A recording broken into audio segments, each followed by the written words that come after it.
ustedes? Bienvenidos a otra cápsula más de Fiscal a Fondo. Hoy vamos a tratar un tema muy ad hoc. Estamos a finales de junio. Eso quiere decir que todavía estamos en la posibilidad de que en el segundo semestre pues tengamos un coeficiente de utilidad menor al que veníamos pagando. ¿A quién les sirve esto? ¿A quién les puede servir esto? Primero, recuerden que hay muchos que estaban en el régimen de confianza y que por esa situación, por haber rebasado los ingresos o por haber no cumplido alguna de las obligaciones, se tuvieron o los tuvieron que cambiar al régimen general. Entonces, ¿cómo iban a hacer pagos provisionales? ¿O cómo están haciendo los pagos provisionales ahorita? Bueno, pues lo están haciendo de acuerdo al artículo 58 del Código Fiscal de la Federación, con un coeficiente alrededor del 20% que vamos a ver. Entonces, para el segundo semestre, pues podemos ya checar con toda la historia del primer semestre, más o menos qué es lo que va a pasar en el segundo semestre para solicitar, ya sea por un mes o cada mes o por todo el semestre, un coeficiente menor. Al pagar con un coeficiente menor, tendríamos que checar a fin del ejercicio, ¿sí?, qué tanto es lo que debimos de haber pagado en situación real con relación al promedio de los coeficientes del primero y segundo semestre. Si quedó pendiente algo de pagar, bueno, pues habría que hacer complementarias para poderlos llevar a cabo. Lo más seguro es que salga a favor. ¿Por qué? Porque el 20% es muy alto, por supuesto, es altísimo.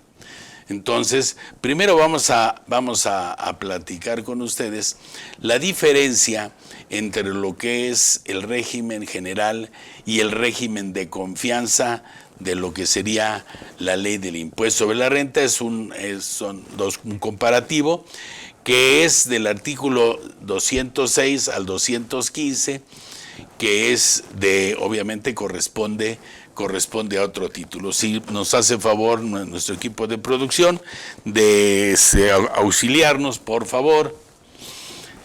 Listo. Si ustedes se fijan aquí, del lado izquierdo nosotros vamos a tener el régimen general.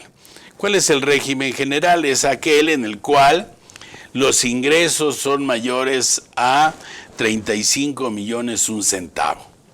Y los de que se convirtieron en el régimen de confianza, que es hasta 35 millones. Obviamente el régimen de confianza pues es un régimen a flujo de efectivo.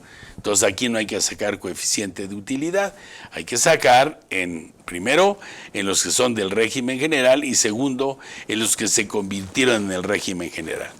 Si nosotros vemos aquí lo que establece, dice que la totalidad de los ingresos en efectivo, en bienes, servicio, en crédito de cualquier otro tipo, sí, y en qué momentos son los que se van a considerar. Primero, obviamente, en el régimen de confianza estamos hablando de efectivamente cobrados. Por lo que respecta al régimen general, bueno, sí tenemos enajenación de bienes y prestación de servicios, otorgamiento de uso o goce temporal de bienes. Déjenme aquí hacerme ayudar aquí de mi material que estoy proyectando para ustedes. Sí, enajenación de bienes, enajenación de documentos de factoraje financiero y contratos de obra. Ese es lo que se irá básicamente en el régimen general, con relación obviamente a que no es al flujo de efectivo. Ingresos acumulables en el régimen general, entra la ganancia cambiaria y el costo de lo vendido. ¿Qué pasa en la deducción por lo que respecta al régimen de confianza? Bueno, lo que vamos a aplicar son las devoluciones, siempre que se hubiera acumulado el ingreso correspondiente. ¿Qué quiere decir? Obviamente, como es a flujo de efectivo, yo ya tengo el efectivo, ya entregué los bienes, ya no tengo problema, pero resulta que hay una devolución de bienes. En esa devolución de bienes, bueno, pues entonces tenemos que disminuir en ese mes. En el caso de lo que son las devoluciones, aquí estamos en rojo, ¿sí me explico? Es hasta final del ejercicio. Entonces ahí estamos pagando obviamente más dinero. Por lo que respecta a las inversiones, se modifican los porcientos en el régimen de confianza a partir de septiembre del 2021. Esto inicia en 2022, por supuesto. Por lo que respecta al costo de lo vendido, seguirá en 2022 lo pendiente de deducir que teníamos en 2021, o sea, lo que estábamos antes de 2021 en costo de lo vendido, vamos a seguir aplicando el costo de lo vendido y a partir de septiembre del 2021, todo lo que adquiramos vamos a hacerlo por flujo de efectivo, ¿de acuerdo? Pues sobre todo en la parte de las inversiones que yo compro antes en septiembre, pues puedo aplicar los porcientos nuevos como lo marca ahí, ¿de acuerdo? Entonces, después tenemos las deducciones que son del artículo 25 por lo que respecta al régimen general, y las deducciones dice que no se está permitido, de acuerdo a lo que es algunas de ellas, sobre todo en lo que es los anticipos y los rendimientos, que es el 25 fracción novena, que se pagan asimilados a salarios en las sociedades, asociaciones civiles y en las sociedades cooperativas de producción. Obviamente eso no entra porque no va a estar permitido. Y por lo que respecta a los requisitos de las deducciones, las vamos a tener en el artículo 27, principalmente, requisitos, y el 28 del impuesto sobre la renta, el régimen general, y en el régimen de confianza, lo vamos a tener en el artículo 1b del IVA, hasta que sea efectivamente cobrado. Y entonces tenemos que en el régimen general, lo que está en rojo del lado izquierdo, para efectos de este artículo, se estará en lo dispuesto de las fracciones aplicables en el artículo 27. Entonces, vamos a campechanear, ¿sí?, entre las obligaciones, no del capítulo, no del título 2, por favor, no. Acuérdense que es título 7, se cambia al título 7 en el régimen de personas morales. Nos está diciendo que para efectos de este artículo, ¿sí?, se estará lo dispuesto en lo que es el artículo 27, salvo lo no poder aplicar por lo que respecta al régimen de confianza. Por lo que respecta a pago a plazos en el régimen de confianza, sí, el monto de las parcialidades efectivamente pagadas en el mes o en el ejercicio que corresponda, excepto tratándose de deducción de inversiones. Vamos a hablar que de deducción de inversiones, igual que en personas físicas de flujo de efectivo, aunque no sea efectivamente pagada, las vamos a poder deducir. La fracción octava, que es importante y que para el 27 es la fracción 18, dice que al realizar las operaciones o a más tardar el último día del ejercicio, se reúnan los requisitos que en particular establezcan esta ley, tratándose, obviamente, de los comprobantes fiscales a que se refiere el primer párrafo de la fracción tercera. Los de arriba de 2,000 pesos, obviamente tienen que ser con cheque nominativo, sí, siempre, y que dice que a más tardar, es importantísimo. ¿Cómo puedo deducir yo estas erogaciones? A más tardar el día en que el contribuyente deba presentar su declaración de pagos provisionales, y la fecha de expedición de dicho comprobante deberá corresponder a dicho periodo. Esto es importante, porque como es a flujo de efectivo, si estamos a flujo de efectivo, yo voy a poder deducir lo que efectivamente pagué y que tenga yo el comprobante, el CFDI. Hay que tener muchísimo cuidado de cómo se va a expedir el comprobante. Lo podemos expedir diferido, lo podemos expedir efectivamente cobrado. Aquí tiene que ser efectivamente cobrado. Mucho cuidado, porque muchas empresas me piden, mándame el comprobante para programar tu pago. ¿Cómo lo vamos a expedir? Efectivamente cobrado. Pues si lo expedimos así, no me pagan, por favor, tenemos que cancelarlo en el mes y sustituirlo para el mes siguiente. Si no, no voy a poder deducir nada. Porque está efectivamente pagado, les quiere decir que la autoridad lo va a tomar en cuenta para pagos provisionales, me hayan pagado o no me hayan pagado. Eso es importante tenerlo perfectamente. Para los efectos de este artículo se estará lo dispuesto de las fracciones aplicables en el artículo 27 de la ley, como ya les expliqué. Ahora vamos a hablar de pagos provisionales, ¿de acuerdo?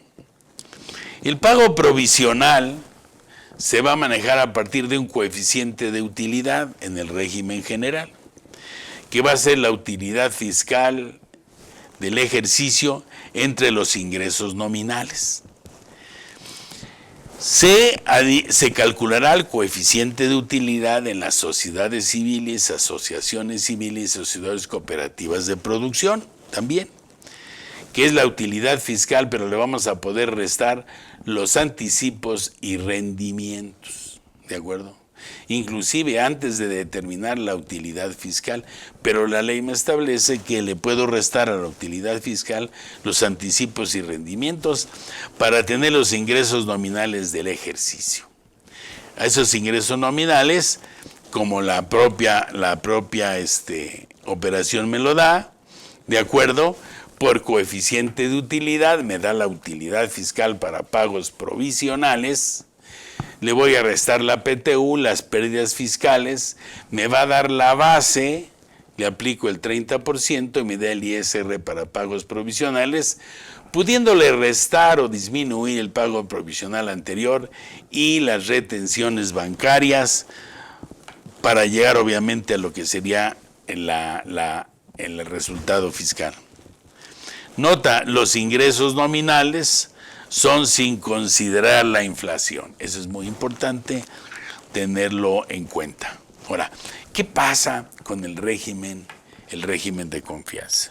Bueno, a la totalidad de los ingresos efectivamente percibidos, según el artículo 207 en el mes que corresponde el pago, menos las deducciones autorizadas, efectivamente erogadas, y a que se refiere el 208 en el mismo periodo. Le voy a restar la PTU, le voy a restar las pérdidas de ejercicios anteriores, que obviamente que no se hubieran disminuido, eso me va a dar la utilidad fiscal, le voy a multiplicar por el 30%, como consecuencia me da el ISR del mes y le voy a restar los pagos provisionales anteriores y las retenciones bancarias.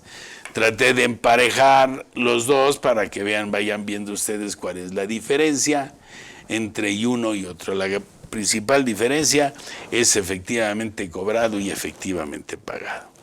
Ahora, ¿qué pasa con la declaración anual?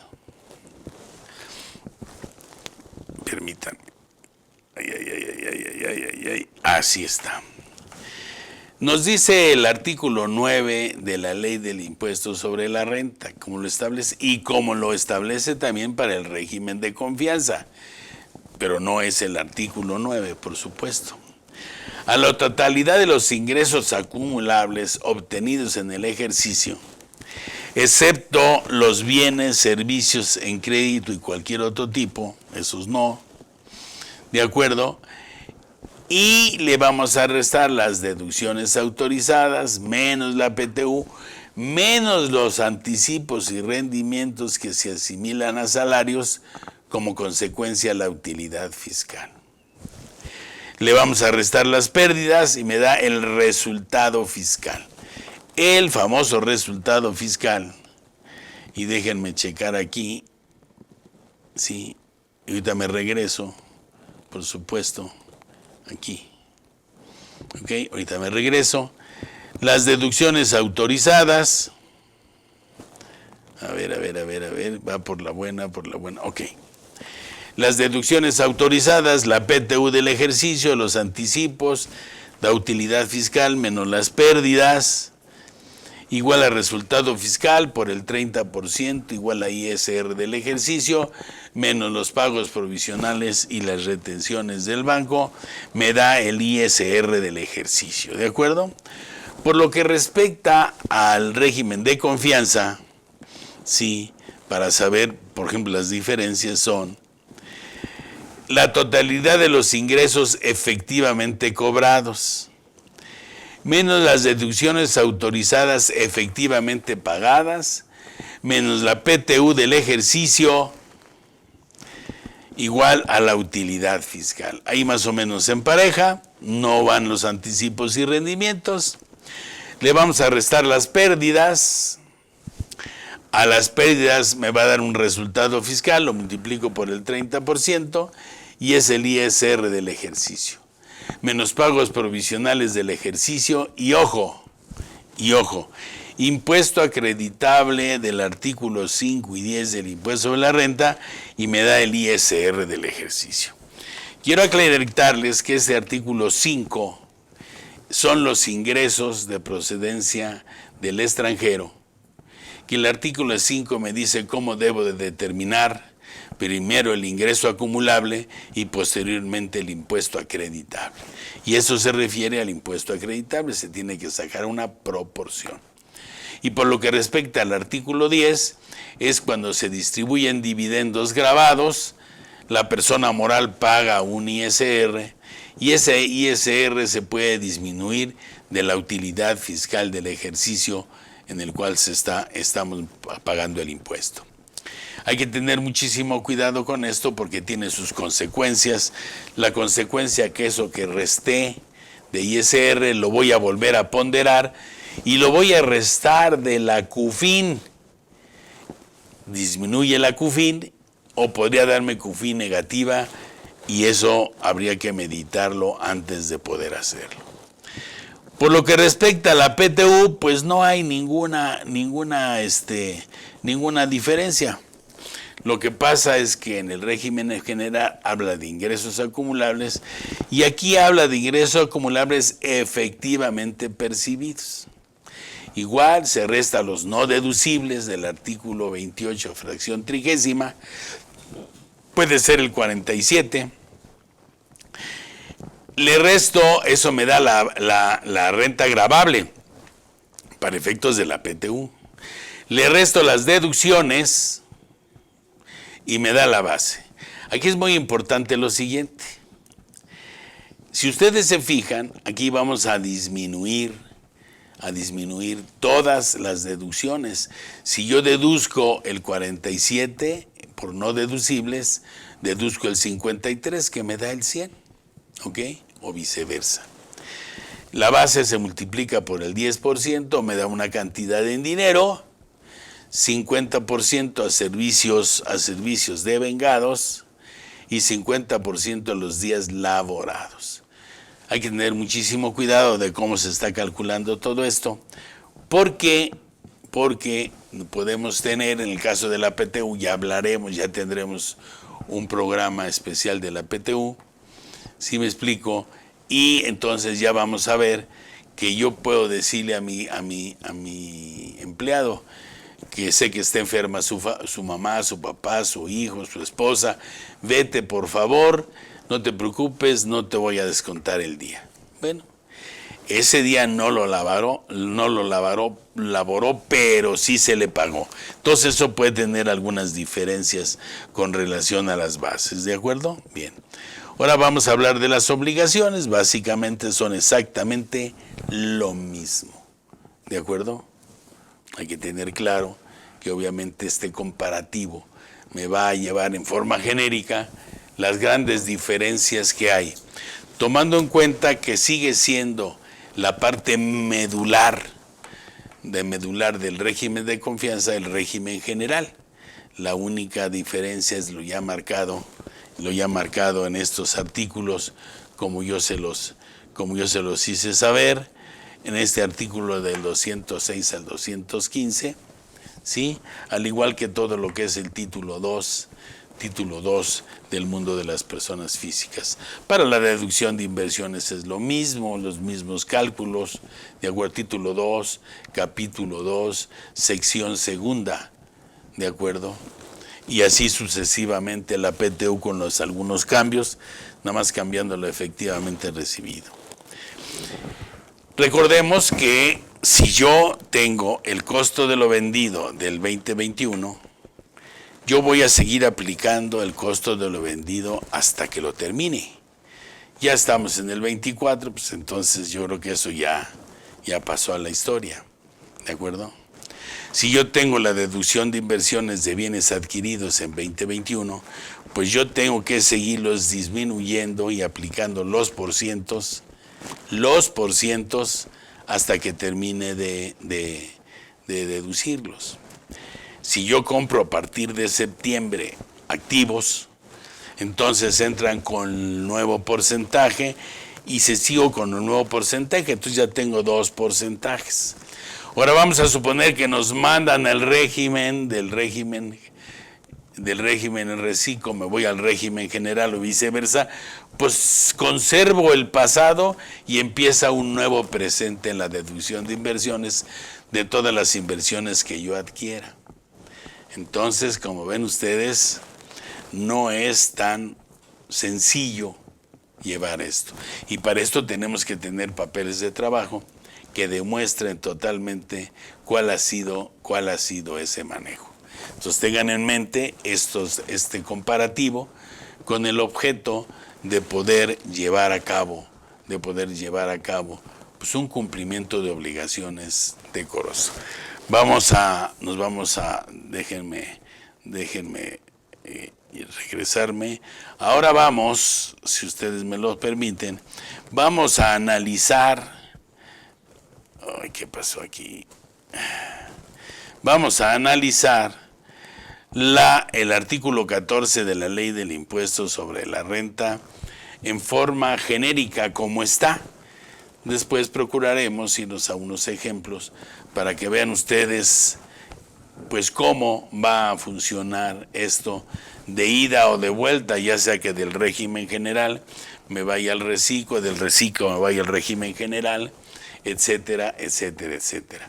Siempre, si yo me paso al régimen general, no teniendo un coeficiente, pues tengo que tener un coeficiente y vamos a ver que es el objeto de esta plática es precisamente esta situación. Y antes de poder analizar esto, es conveniente que nuestro IMEFI TV nos haga favor de darle el conocimiento de todo lo que está siendo necesario para que ustedes tengan un buen criterio legal. Vamos a un corte. ¿Qué tal amigos? ¿Cómo están? Mi nombre es Rodrigo Ramírez y les tengo una invitación a través de IMEFI para poder platicarles de la NIF D4, Impuestos a la Utilidad, donde vamos a estar platicando del impuesto causado, el impuesto diferido y el método de activos y pasivos para poder determinar este impuesto diferido. Vamos a analizar la tasa efectiva de impuesto, la tasa legal, la tasa causada, la tasa diferida, la importancia de la repercusión de impactar el impuesto diferido. Vamos a estar analizando el aspecto de cómo determinarlo cuando nunca lo hemos realizado y es la primera vez que lo vamos a incorporar, así como las veces subsecuentes ya de una vez determinando el impuesto diferido.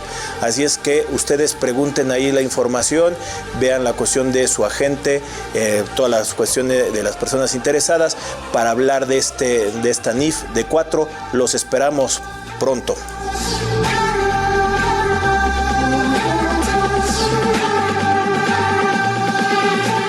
¿Ya tienes tu registro patronal ante el FONACOT? Recuerda que si tienes registro patronal del IMSS, es una obligación estar registrado también ante el FONACOT a partir del 4 de abril.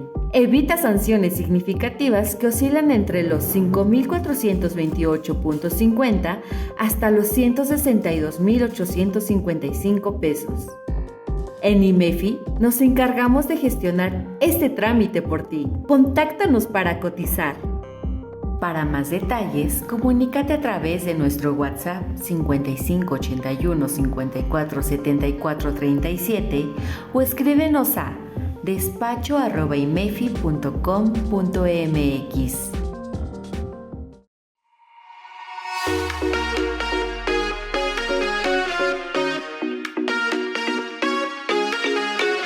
Hola, ¿qué tal mis colegas y amigos? Su servidora Yadira Albor los quiere invitar a el curso de CFDI de nómina y retención de impuestos.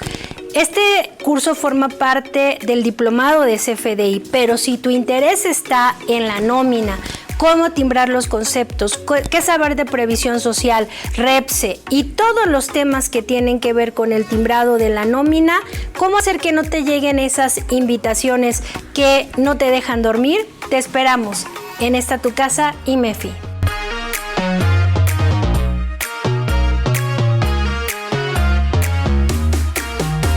Bien, regresamos del corte. Espero que todo lo que ustedes vieron en el corte sea de interés y que nos hagan el favor de tomar nuestros cursos para tener una muy buena educación fiscal. Bien, bueno, pues vamos a ver el artículo 14 del Código Fiscal de la Federación y así está marcado. Bien. El artículo 14 dice que efectuarán pagos provisionales mensuales a cuenta del impuesto del ejercicio a más tardar el día 17 del mes posterior, conforme a las bases que a continuación establece. Primero tenemos que determinar un coeficiente de utilidad, ¿de acuerdo?, correspondiente al último ejercicio de 12 meses. Es importante tener que el último ejercicio sea de 12 meses. Y para este efecto, la utilidad fiscal del ejercicio se dividirá entre los ingresos nominales del mismo ejercicio.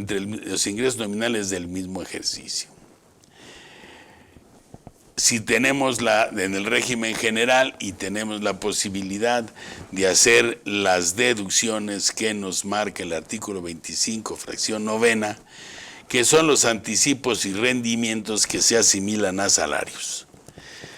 Tenemos que igual qué pasa en el segundo, qué pasa en el segundo ejercicio fiscal.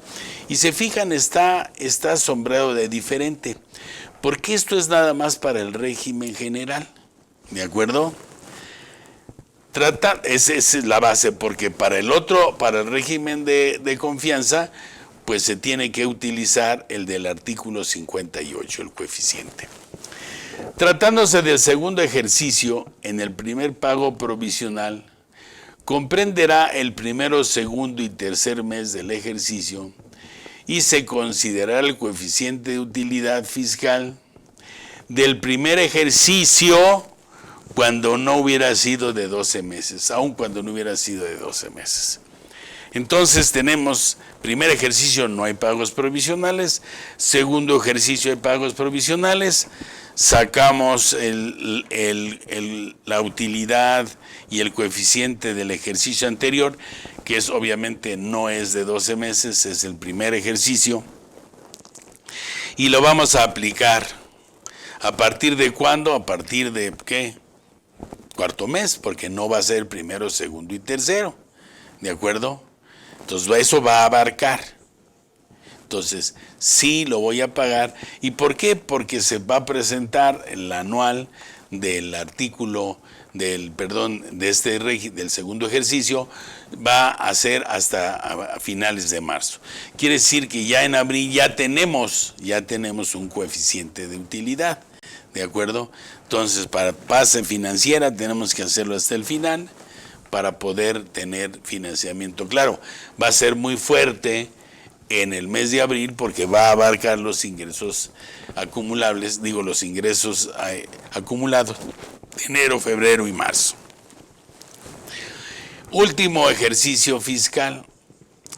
Cuando en el último ejercicio de 12 meses no resulte coeficiente, se aplicará al último ejercicio de 12 meses por el cual se tenga dicho coeficiente, sin que sean anterior de 5 años. Entonces, es también muy importante. Primer ejercicio, utilidad, tengo coeficiente. Segundo ejercicio, pagos provisionales. En el segundo ejercicio tengo pérdida. Si en el segundo ejercicio tengo pérdida, ¿qué va a pasar en el tercer ejercicio? En el tercer ejercicio, ¿sí?, lo que vamos a hacer es que vamos a aplicar el coeficiente de 5 años anteriores, siempre y cuando haya sido de 12 meses. Como el primero no fue de 12 meses, tampoco hacemos pagos provisionales. Entonces, que se comprenda más bien, perfectamente, esta parte que están viendo. La utilidad, fracción segunda, la utilidad fiscal para pagos provisionales que se determine conforme al coeficiente de utilidad que corresponda conforme a la fracción anterior, por los ingresos nominales correspondientes del periodo desde que se inició el ejercicio y hasta el último mes por cual se refiere el pago, se disminuirán los pagos provisionales correspondientes anteriores. Si hablamos de la PTU, bueno, ya hablamos lo referente a la PTU, de acuerdo, en lo que fue en la parte comparativa. Aquí está la PTU, dice el pago provisional a que se refiere en el monto de la utilidad determinada para pagos provisionales. Me voy directamente a las pérdidas, porque eso sí es otro boleto. Eso es para, como ya vimos el comparativo, no tiene caso que lo pimponemos. La pérdida fiscal de ejercicios anteriores pendientes de aplicar contra la utilidad fiscal, sin perjuicio de disminuir dicha pérdida en la utilidad fiscal del ejercicio. O sea, tenemos pérdida, la vamos a aplicar. Lo que sí es muy importante es ver qué me conviene. Si yo no voy a hacer pagos provisionales, o el coeficiente de utilidad va a ser muy alto con relación al que estoy calculando, de los 5 años anteriores, si veo que es más alto que el que tengo que pagar de este ejercicio para el siguiente, pues entonces presento la declaración luego, porque si no tendré que estar pagando el coeficiente de utilidad de el primero que encuentre en los 5 años anteriores, ¿sí?, hasta presentada la declaración. Entonces, por favor, hay que tener un especial cuidado en esto. Ahora, por lo que hablamos a los ingresos nominales, que nada más les ajusta a lo que es el régimen general, ¿de acuerdo? Acuérdense que los ingresos nominales es sin tomar el ajuste por inflación, pero aquí hay algo muy importante. Dice, los ingresos nominales serán los ingresos acumulables, excepto el ajuste anual por inflación, ¿de acuerdo? Tratándose de créditos o de operaciones en UDIs, se considerará el ingreso nominal los intereses conforme se devenguen, incluyendo el ajuste por inflación. A ver, vamos a simplificar esto, porque no es tan fácil, ¿eh? Me prestan dinero el día 16 de un mes, y el mes que se cumple es el día 15 del mes siguiente. ¿Cómo aplico el coeficiente, lo que tengo que restar, que es el ajuste por inflación? Me dice la ley que agarre de un mes, saque la inflación de ese mes, lo divida entre los días del mes y lo multiplique por los días y ya tengo uno. Igual hago con el siguiente mes, por favor. Muy complicado, que lo haga la autoridad si no le gusta. Señores, las UDIs es la inflación.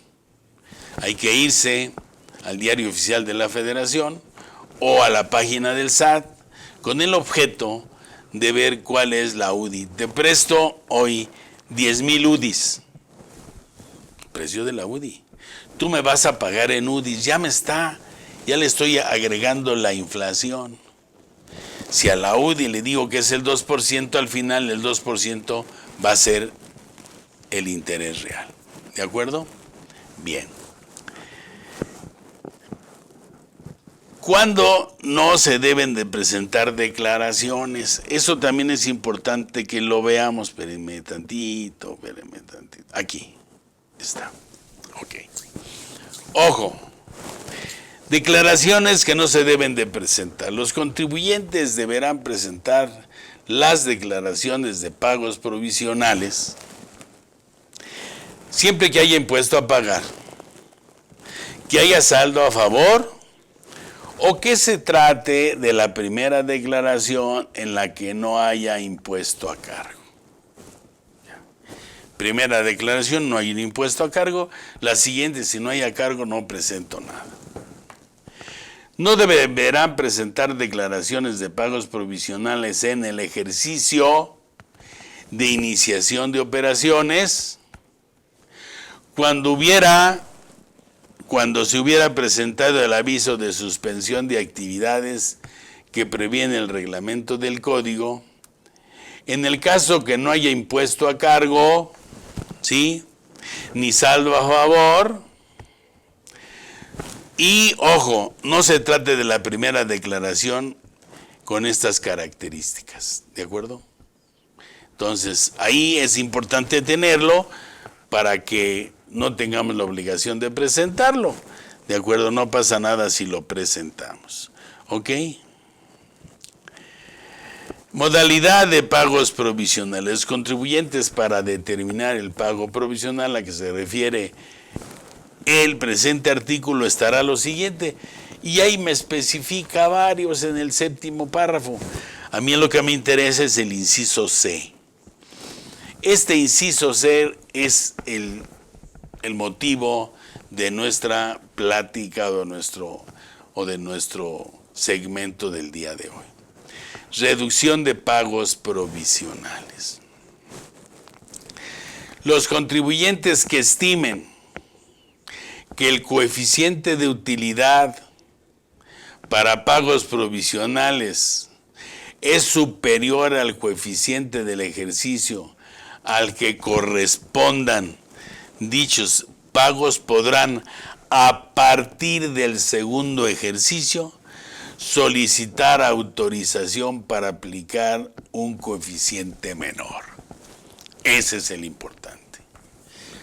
Importante por liquidez. Podemos hacer uno cada mes o podemos hacer uno por todo el semestre. Sobre todo si el coeficiente que estamos aplicando, porque ya nos pasaron al régimen general, pues fue el 20% o más, según lo establece el artículo 58 del Código. Entonces, por favor, esto hay que tenerlo muy en cuenta y es el motivo de nuestra plática el día de hoy. Estamos a tiempo de hacerlo. Cuando con motivo de la autorización resulte que el pago provisional se hubiera cubierto en cantidad menor, se cubrirán recargos por la diferencia entre los pagos realizados y los que se hubieran correspondido no haber aplicado dicho coeficiente mediante declaraciones complementarias. Obviamente, sí, con actualización y recargos. Situación que ahorita se me hace complicado porque si yo estoy pagando un 20% y nunca va a ser un 20%, pues obviamente va a ser complicado. Sin embargo, puede tener un contrato muy importante y ya tengo otros ingresos, o sea, lo que sí es muy importante es que nosotros lo tengamos contemplado. ¿De acuerdo? Bien. Vamos a proseguir y vamos a ver aquí, vamos a ver, otro que tenemos aquí. ¿Qué necesitamos hacer? Caray, aquí está. Déjenme quitar esto lo voy a quitar, porque para poder hacer este trámite, pues es necesario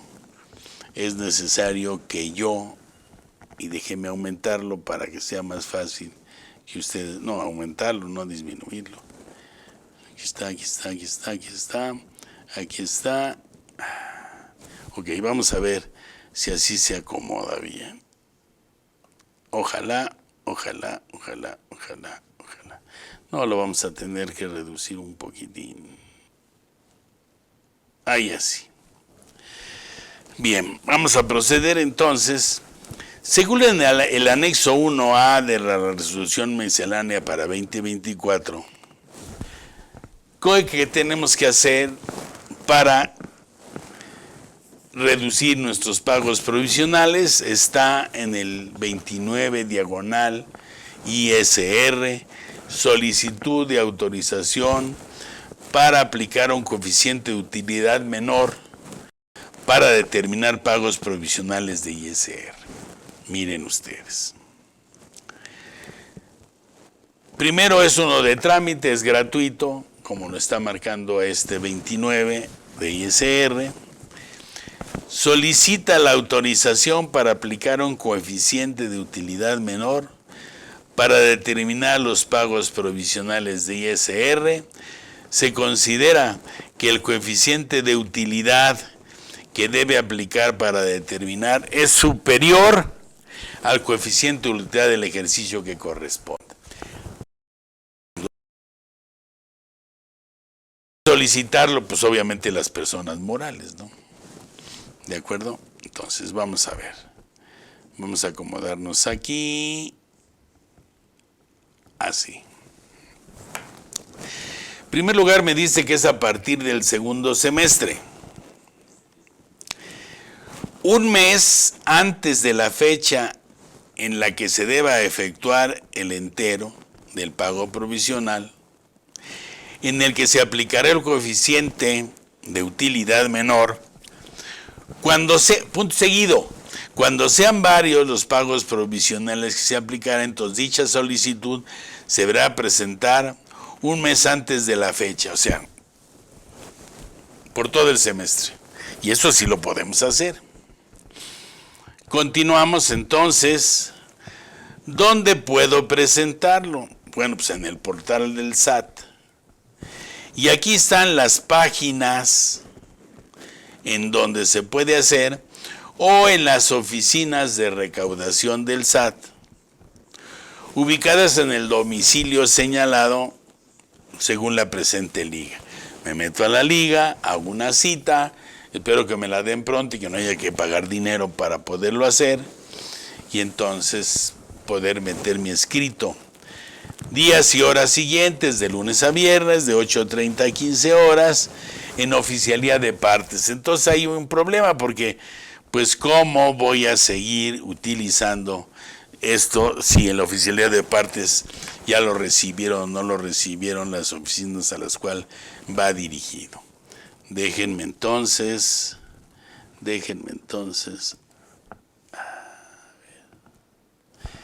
Bueno, ya ni modo.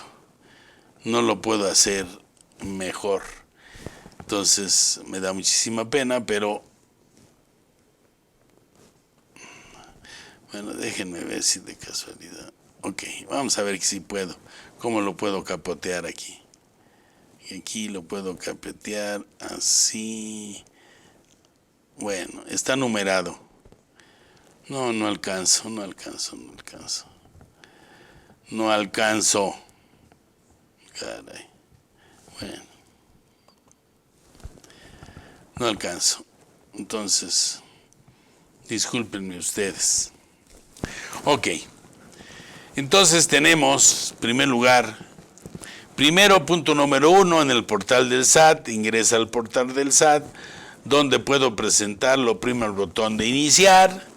Regreso a mi portal, etcétera, y lo siguen ustedes para no, me va llevando de la mano. Lo que sí es importante es, en el apartado de descripción de servicios y trámites, se les tiene, obviamente tiene usted que solicitar disminución de coeficiente de utilidad dirigido al servicio de administración tributaria, y en descripción señalar brevemente el motivo por el cual solicita la autorización para aplicar un coeficiente menor para determinar pagos provisionales, y oprima el botón de archivo. Miren, es muy fácil, porque si yo antes pagaba el 20, porque ya les dije que me pasaron al régimen general, pues obviamente ya tengo el primer semestre y me calculo que si más o menos me va a ir igual, bueno, entonces lo pueda yo resolver y ya saber más o menos cuánto es.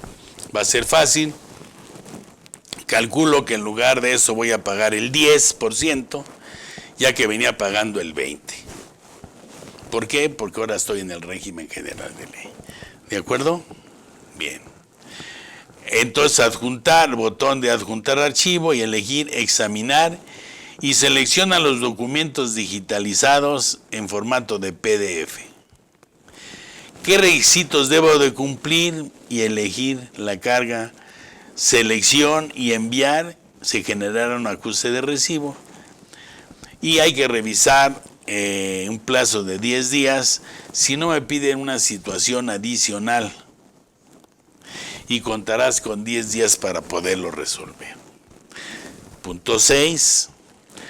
Para verificar la respuesta, yo tengo que checar la página que está ahí marcada, ¿sí? En mi portal, captura del RFC, contraseña, elegir sesión, seleccionar servicios de internet, servicios y solicitud, consulta, y capturar en el folio de trámite y verifica la solución de solución otorgada a la autoridad. Y obviamente, bueno, pues ahí lo tengo que seguir, y lo puedo hacer de forma presencial, ya les dije, acudir a la administración regional que me corresponda según mi domicilio y a que corresponde el pago, y entregar la documentación. Ahí mismo a lo mejor me pueden solicitar datos. ¿De acuerdo? Aquí se recibe el escrito libre y sellado con acuse de recibo. Si no cumple con alguno de los requisitos, la autoridad tiene 10 días para pedirte más información y tú 10 días para contestarla. Requisitos a cumplir, es muy importante porque tengo que cumplir cada uno de ellos, y ahora sí voy a poder hacer lo que quiero hacer, porque sí me va a dar oportunidad. Oh, que la canción. Creo que no. Requisitos a cumplir. Ok, déjenme. Porque ahorita ya tengo más amplitud, creo yo. No, ni así, pero bueno.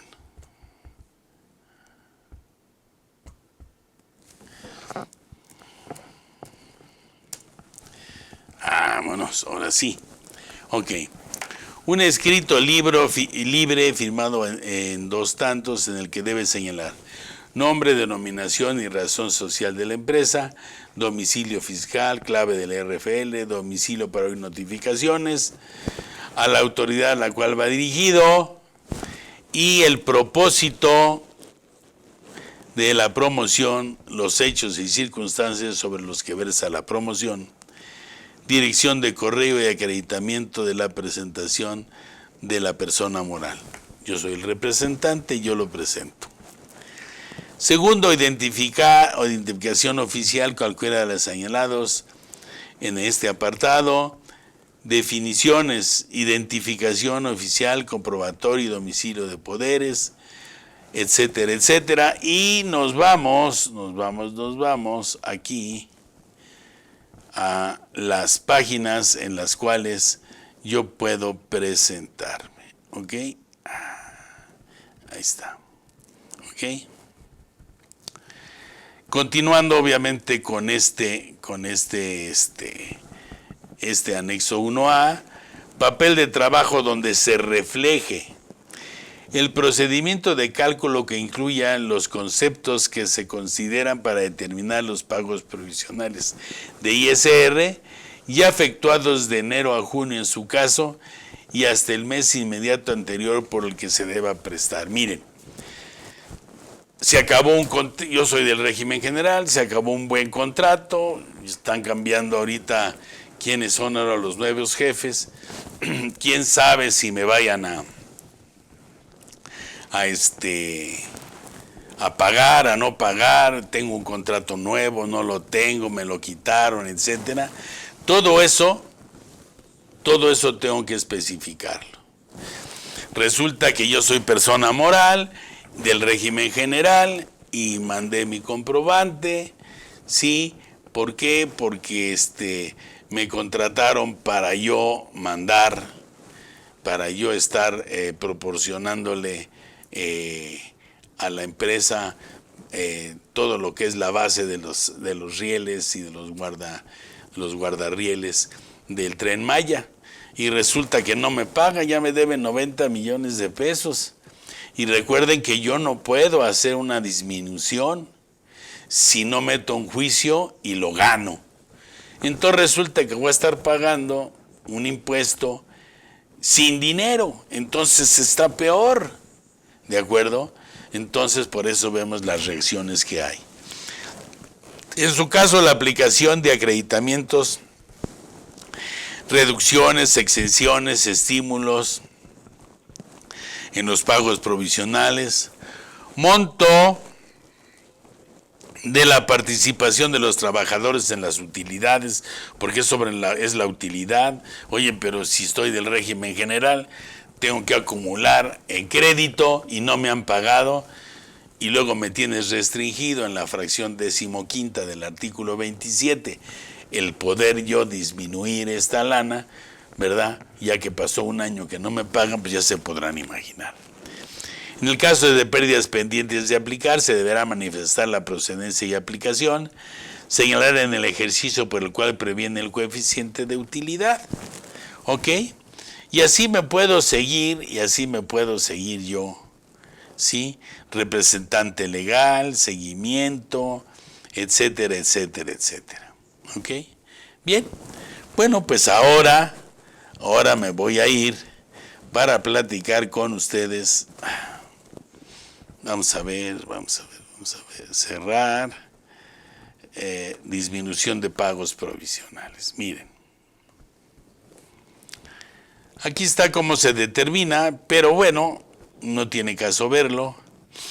Aquí está, miren, resulta que yo,